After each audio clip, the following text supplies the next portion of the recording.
and it was a huge boom for entrepreneurship in the hip hop way. You know, and then an opportunity to direct and to get the Yes. chance to work on equipment. To, Yes, exactly. Because R.J. Watkins and his spot wound up blowing up even bigger once WGPR put an end to the scene. Excuse me, and then had a show called Contempo, and then R.J. said, "Well, I'm gonna start my own dance show," and he called it the New Dance Show. Yeah. And I wound up after Contempo went out of business, or that show was canceled. I wound up working with the New Dance Show. Yeah, where I and- directed more videos, Now, single camera video.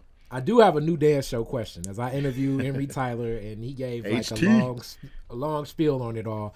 He was saying that the line to be a dancer on the new dance show would be like wrapped around the building. Yes. So there was no shortage of available people to dance on There was the no dance show. There was no available shortage. dancers. There was no shortage. And I'm not even sure how they decided, because my call time would be, a couple of hours before the line would start for people to come in. Uh-huh. I know they would, shift, we would tape 3 shows at one time. So it would be a thing where you would say, all right, you can come for the second show. So you have to wait, roughly an hour until we finish taping this show.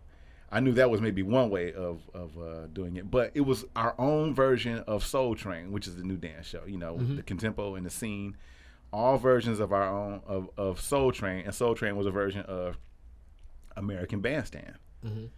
And having that opportunity, because throughout that relationship, those 3 shows, I met a ton of national artists. I met, and not just R&B artists. I met like Joe Sample, jazz artists. We even met actors, because they, sometimes on our shows, we would have famous actors. I met Philip Michael Thomas, Tubbs from Miami Vice. And all of that helped ground me as to, not be starstruck, because I had to be professional.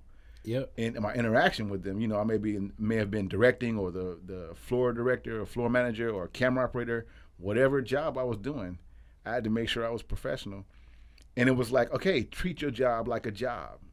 And that's another shout back to WGPR and having that vehicle for all of us to learn, because RJ and Nat Morris learned and got their feet wet through that WGPR situation, which was owned by the Masons. Black-owned institution, entrepreneuring in their own way and getting us all to the, entrepreneurial spirit that we have now. Entrepreneurship is nothing new for Black folk. Nah. But you got to give a shout out for each step, each generation. Yeah, exactly. And then as Incarnation. the industry changes and new technology presents itself, younger people need access to how do they get to this equipment. Right. And know that, we're going to use it, and you're going to learn how, and we're going to create something. Yes. And that something is going to be a lucrative engine.